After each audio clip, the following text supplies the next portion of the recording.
Bismillahirrahmanirrahim. Distinguished members of the panel, honorable CEOs and guests. It's a great pleasure for me to be a part of this august audience this morning. And we meet at a time where the country, as spoken by a number of panelists earlier, is at a very important crossroad. A crossroad that is full of promise and opportunity. I have no doubt in my mind, none whatsoever, that we shall be able to navigate through these circumstances and come out across the bridge much stronger, refiner, and a reformed economy. Not only a reformed economy, but a responsible society. Being a responsible and accountable society is far more important than being a reformed economy. I base my favorable expectations on two major cases over the last 25 years. And rather than going to any examples and information from Europe, Japan, North America, I would like to bring your attention right here at home. Recall 1998, when for the first time we disclosed to the world that we had a strategic deterrence. The strategic deterrence, then and now, is defensive in posture. However, it was clear to the world that if need be, it had an offensive capability. As soon as that announcement was made, within a matter of days and weeks, the world sanctioned Pakistan. And one of the indicators that came through, and I remember vividly, was the indicator we all look at and we discuss throughout the day, and that's foreign exchange reserves. The foreign exchange reserves began to plummet from a level of almost $20 billion to a level which was 400 million. Today, our reserves are low and we are concerned. They are 8.5 billion, but just imagine we were at 400 million. The sanctions were as challenging as the sanctions that the European Union, America, and OECD countries have imposed on Russia after invading Ukraine. Did we abandon hope at that time? Not at all. We continued to forge ahead and navigated over the next 4 years till September 2001, when 9/11 happened. When 9/11 happened, of course, the topography of the world changed, and it changed in profound ways. And we were also impacted by that change in a way that we had never anticipated. Fast forward, the next decade was the best decade for economic growth, trade expansion, transfer of technology, and for mobilizing international capital investment in our core industries. So that was the first case where Pakistan decided not to be despondent, not to throw our hands up and say there is nothing that we can do and be dismal about it. The second case that I would bring to your attention is one where we saw intensity pick up back in 2005. And between 2005 and 2015, we lost 85,000 lives, civilians, paramilitary, military, to the scourge of terrorism. I lost 4 members of my family to the scourge of terrorism, so I understand the pain, including a general officer who was actually leading the charge against terrorism and was sabotaged in a tunnel in North Waziristan.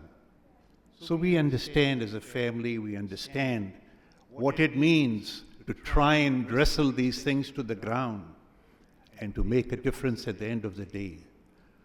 In November 2015, recall vividly, APS Peshawar happened. and our children were attacked. And that was the point where the society resolved that we were not going to let this scourge overwhelm the country as a whole. Last 8 to 10 years, the impact of terrorism, though still here, is less than 1%. And along with losing thousands and tens of thousands of innocent lives, the economic damage of those 10 years was $130 billion. Today, our total debt is $142 billion. So I share this with you because these are facts that we dealt with. These are circumstances this very country and people in this room actually approached and were very successful in terms of driving outcomes. Based on that optimism, ground realities, we've put together 7 recommendations for the incoming government on the economic and trade agenda. Also has some restructuring of the Constitution. The first one is to continue building the momentum of trust, credibility, and transparency with IMF. Whether we like it or not, IMF continues to be the anchor institution in the global capital network. There are 208 member countries of the fund, and we are just one of them. Dr. Shamshad Akhtar, who will be here later in the day, will spend a lot more time in discussing how she led the path to recovery of this relationship with IMF. But I must commend her and her team for bridging that gap and finishing off the last review in less than 4 hours. A review that was taking us months and months of dragging on was completed by lunch because all expectations were either met or they were exceeded.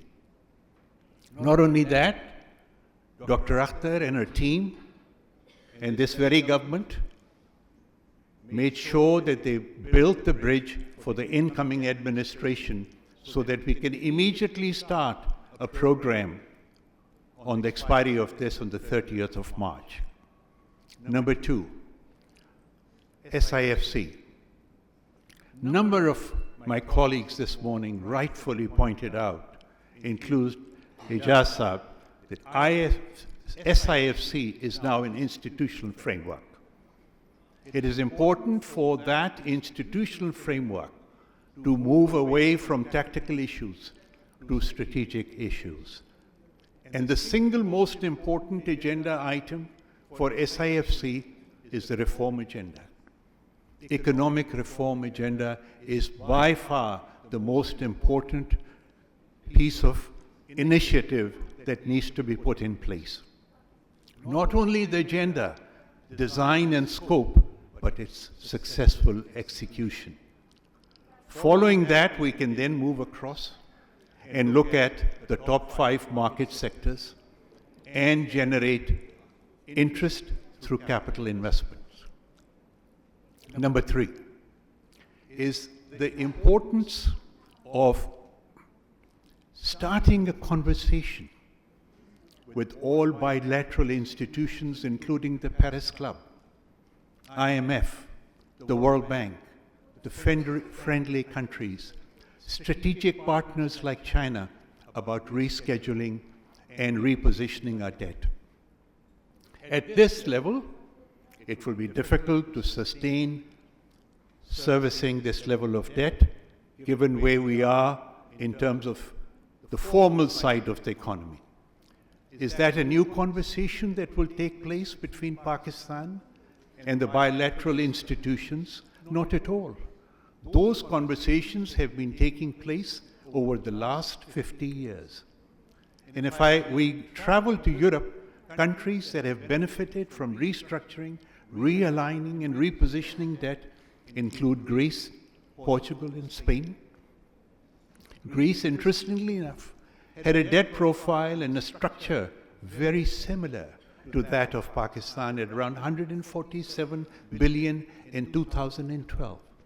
And as we travel to Central and South America, you will find Mexico, Argentina, Chile, and Brazil have gone through the same process. And then we travel to across the Pacific, to East Asia, and we'll find a number of countries, including Philippines and Malaysia. I think the earlier we start the conversation, the better it would be in our favor. Next, 18th Amendment. 18th Amendment, the intent, the design, the scope was very well done. Times have changed, and provinces must take the responsibility for generating at least 1/3 of their revenues. We can't go on business as usual on the 18th Amendment. Yes, there will be political resistance, but regardless, remember we spoke about resolve and belief, but we also spoke about action, the call to action. The sixth recommendation revolves around Sukuk, building Sukuk capital capacity. It was very reassuring for me to see that when we listed the Sukuk for the Islamabad metro, the value of the Sukuk was 30 billion. And it was oversubscribed to the tune of 470 billion. We need to develop this market and use the Sukuk structure to be able to fund at least 70 to 75% of our public sector development program. Our public sector development program used to hover around 700 to 800 billion. So in terms of inflation, real terms, it should now be over $1 trillion. And we've come down to 300 billion. And the Sukuk is a very important source of funds, not only to finance and support the PSDP, and do so locally with a component of international currency. But at the same time, we can identify the top 5 to 7 market sectors, and each market sector can have its own Sukuk. There are models available, successful models, and we ourselves now are feeling increasingly confident. And finally, a thought on agriculture. Very important sector, currently generates about $70 billion. We suggest an OSHA of 10% as a starting point in the 2024-25 budget. Generates somewhere between 7 and 10 billion and begins to give us an assist and a bridge to then having more comprehensive reforms. I thank you for your time, and I would draw your attention to those 2 cases, the strategic deterrence and Pakistan's resolve and commitment to overcome all odds.